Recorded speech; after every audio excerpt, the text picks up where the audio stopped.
tumahimik na yung mga nagpapalabo sa international. Dalawa lang yun. Kung hindi ka Pinoy, foreigner ka. Ganun lang kasimple yun. That's black and white.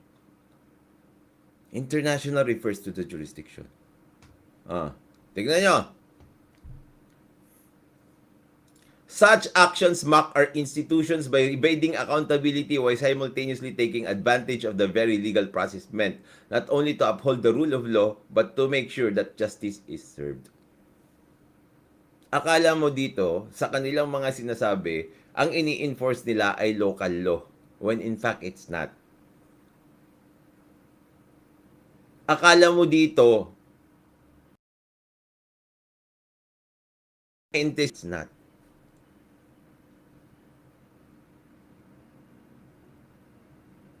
Di ba?